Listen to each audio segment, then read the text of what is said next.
And we got the time for the Alivast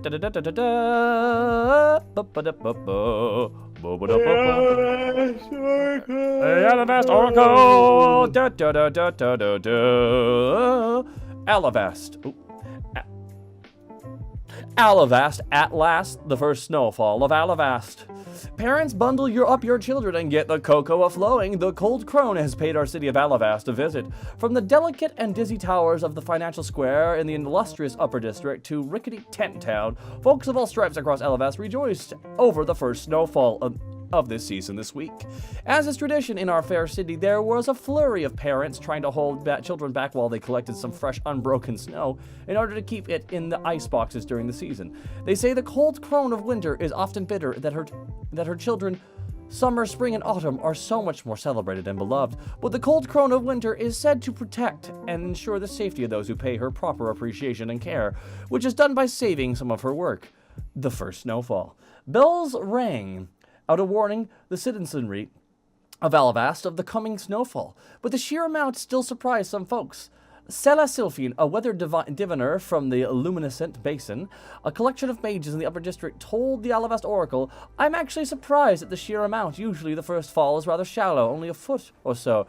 Not too much damage. Then later in the season we get the big crashes, sometimes reaching 6 feet at once. This much for the first fall is unique." Sylphine added, "I would not be surprised if we broke some records." Oh no, reverse, we have global cooling. Almost immediately, children, immigrants, and new travelers to Alivast were seen outside experiencing the wonder of their first Alivast snowfall. And if this journalist can take a brief moment to editorialize, what a beautiful sight it was. Snow soldiers were seen lining the wall of the Middle District, looking down over the ramparts into the Lower District, with many children of the Lower District trying to knock them down with snowballs.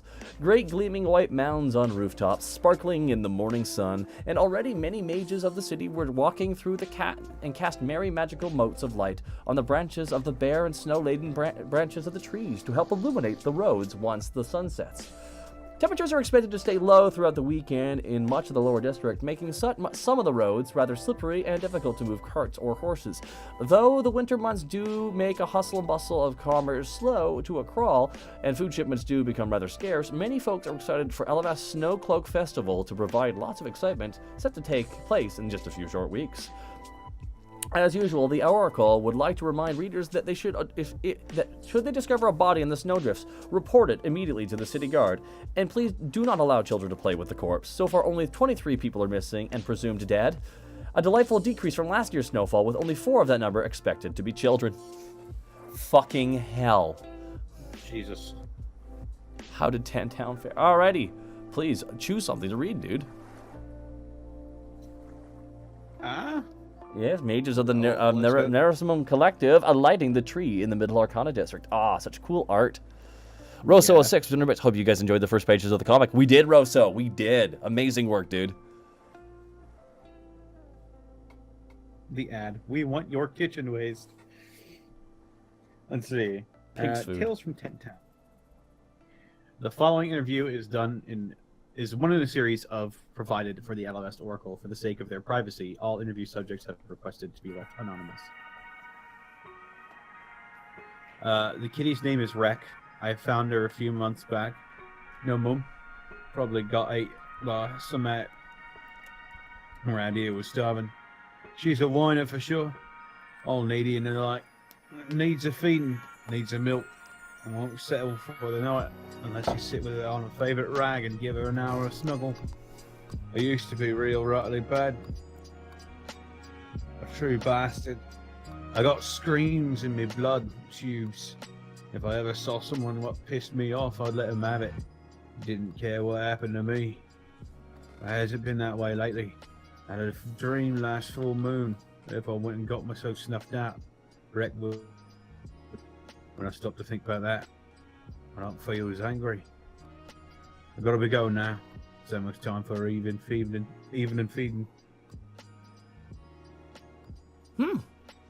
Alright, and I'm gonna read. Oh, for a gentleman, for a fanciful gentleman, strong mustache wax. Odd case of deja vu. I just happened to know.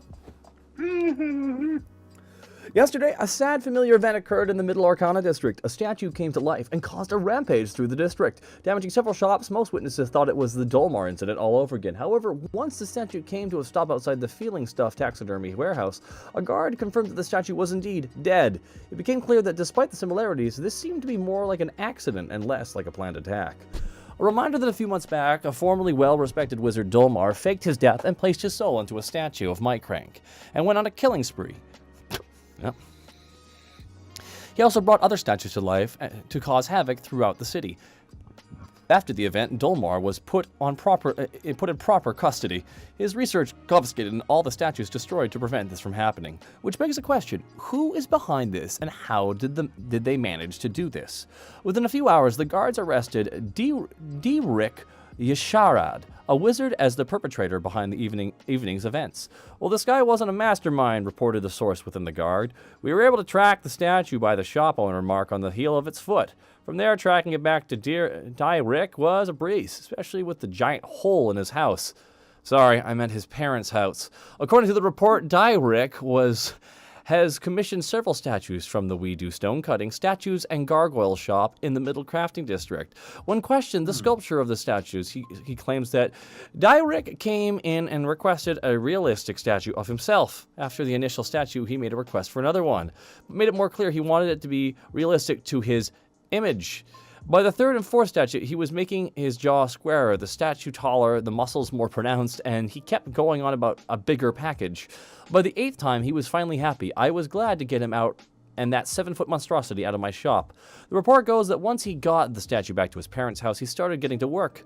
When they apprehended Rick and searched his room, they found a good collection of books by Dolmar, Artemis, and other famous wizards concerning the creation of constructs, necromancy books on removing the mending souls to items, advanced spell composition, and the award-winning Building a Better You, a self-help book on building a better inner and outer you by Olivia Strong.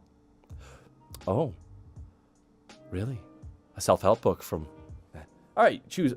Would you like to read The Letters of Livrosia? Snack? Yes. All right, Connor. Hey, speak up a little bit. You're a little bit quiet, by the way, dude. Okay. Dear Lady of Liberosia, 2 of my friends are fighting. They both care about me and are good people. They used to get along great.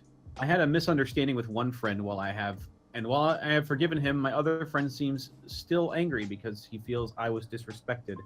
Ever since then, every interaction they've had has fueled the spat between them.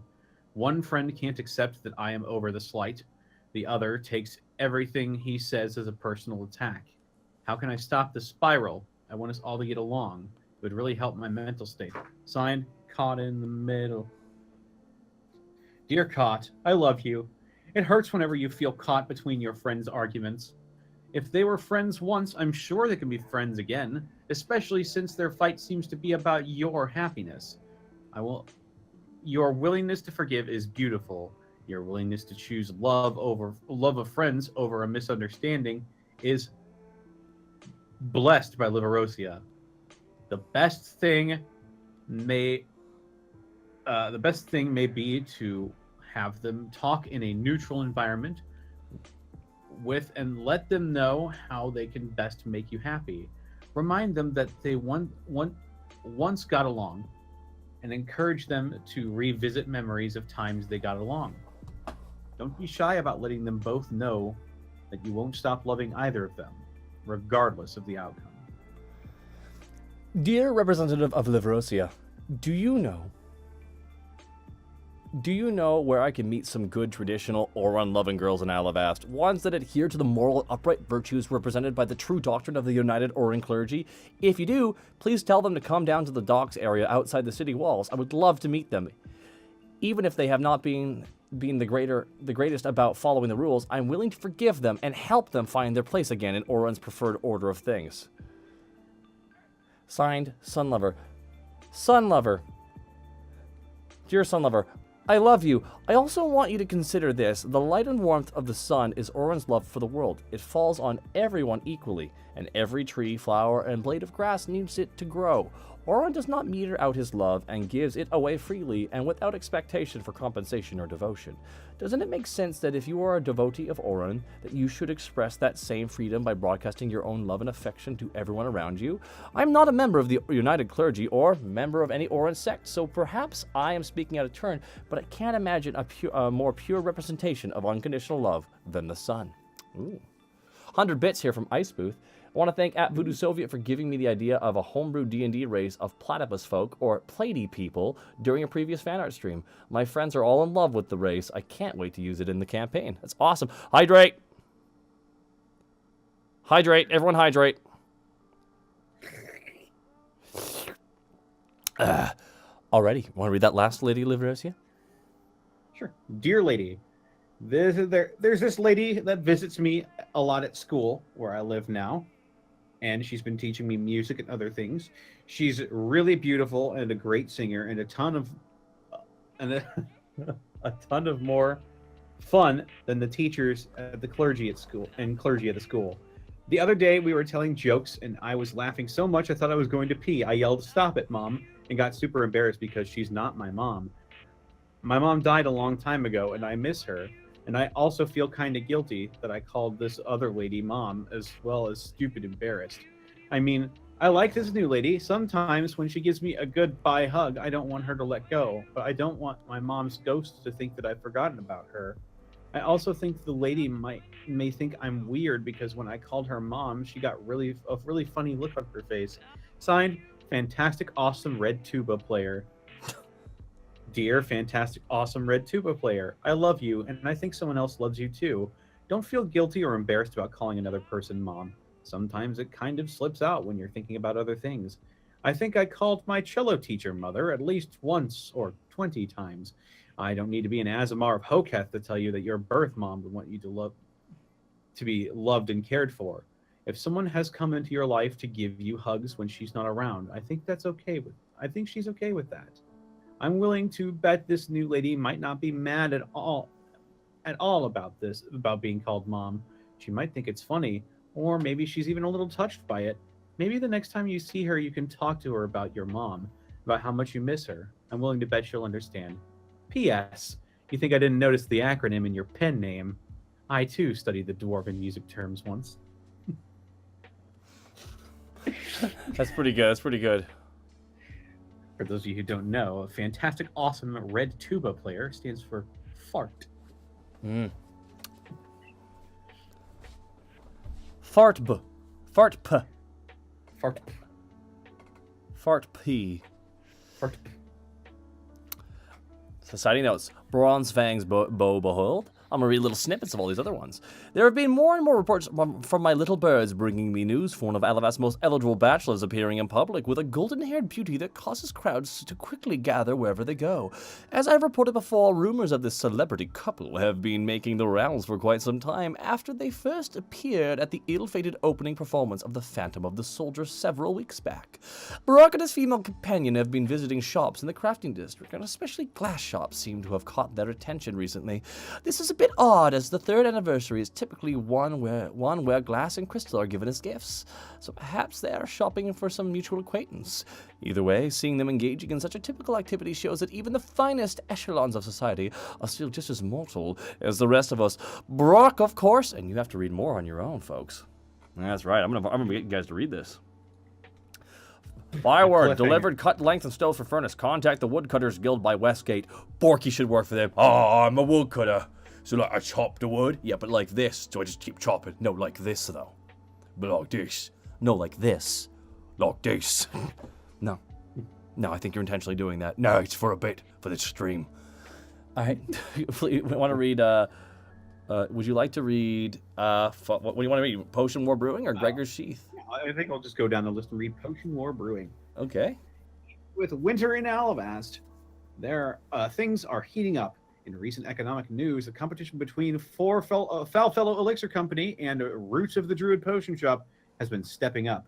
Despite Foulfellow's attempts to reach a younger crowd with flashy advertisements and custom-designed potion bottles, Roots of the Druid seems to have that demographic locked in. Some credit to the Roots of the Druid health-conscious business practices of letting consumers know of the potential side effects of products before purchase. Others state that even with Foulfellow's aggressive advertising strategy, they have had a hard time trusting their products as there have been multiple recall notices on some of their products. Foulfellow maintains that all of their products are kept to quality standards in accordance to Alivastian alchemic regulations. Upon further investigation, it was discovered that the Foulfellow Elixir Company does not make their potions directly, but their potion manufacturing is subcontracted to another company, Alchemic Solutions. Alchemic Solutions has a poor record of quality assurance and often works for cheap prices. The Foulfellow spokesman declined to comment when asked about dealings with the Alchemic Solutions. On the other side of the spectrum, Roots of the Druid makes their own products in-house, citing use of organic materials only in the brewing process. This does come at a cost, however, since Roots of the Druid makes their products in-house using only organic materials, it slows down their manufacturing capability. This often leads to them being unable to keep up with the demand for their products and even having to raise prices at times. Foulfellow, while their products have a questionable reputation, their elixirs are made in bulk, leading to a high supply at low prices. Time will tell whether consumers will side with the potion behemoth Foulfellow Elixir Company or the small-time potion shop Roots of the Druid. One thing is certain, a potion war is brewing. Someone took a slice of our delicious pie. Maybe you should take one before it's gone. Dolly's Pastries.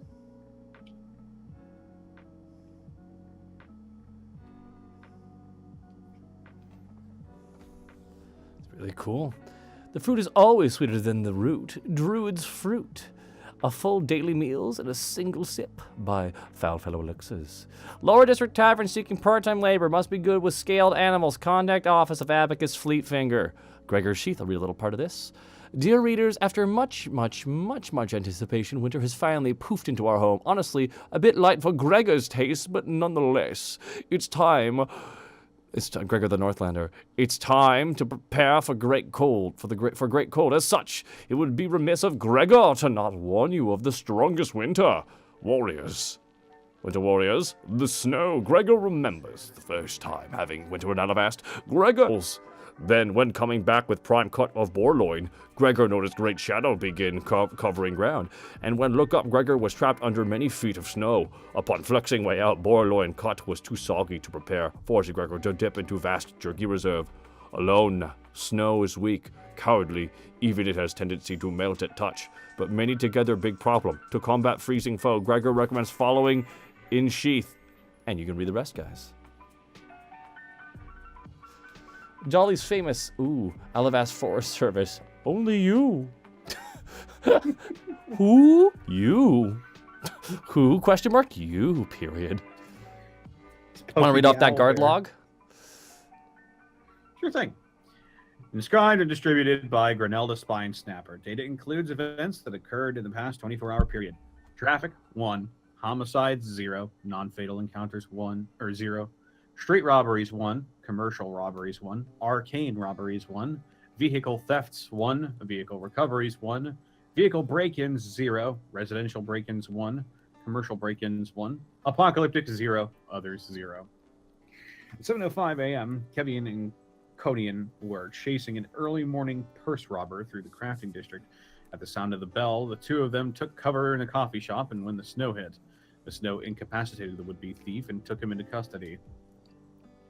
8:45 a.m., Mr. Baltalk of the clock cart repairs came by reporting his cart had gone missing. We walked him back to his house and helped him dig it out. 9:29 a.m., Elward was sent to the lower Druidic district to deal with an obstruction. Seems that a small construct had used the snow to build a makeshift hovel and called it a Temple of Oriara. The temple wouldn't have been an issue.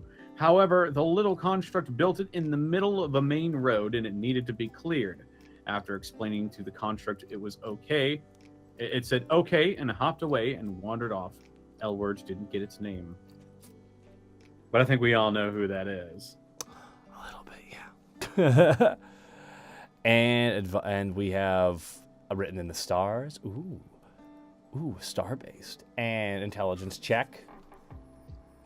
And Roots for the Druid. This is awesome, guys. Thank you so much for this submission. Alrighty, guys, and we got to credit everyone in who does this, right, dude? Yeah, absolutely. We've got at Kiara Ryan 1 as Killian Valen. We've got Alcoholic as Gregor. Indeed. Got Nicked Square as the Puzzle Maker. We've got at Boom 1327 as Krakoa Tiamat. Mm-hmm. We've got at Jim the Rabbit Crow Cow. as He's a rabid cow, not crow. Rabbit Cow. Jim the Rabbit Cow as Finnegan Easthoff. Easthoff. 966 as Silrin Thoril. We've got Poisuit 47 as Ben Ironwood. We've got Froggy's _ mom as the Lady of Liverosia. And Hortense Roxbury. The Threadweaver as Saren Rasmer. And at Voodoo _ Soviet as Amateur Rodney Dangerfield clone farmer. Hey, fucking all these clones, right? Just imagine 100 Rodney Dangerfields all just like trying to find the booze. Is it in here? No, it's not in here. I learned this trick in elementary school. Thank you so much. No respect at all in here. They all are. And thank you to everyone who worked on this. Touch the Magic Rune, take your subscription channel. Guys, I'm going to link this real fast here. If you liked it, and if you still want to know more about what you can check out those other articles I didn't finish off, there you go. There's a link below, guys. Big credit to everyone who works on the Alivast Oracle. As always, it's amazing.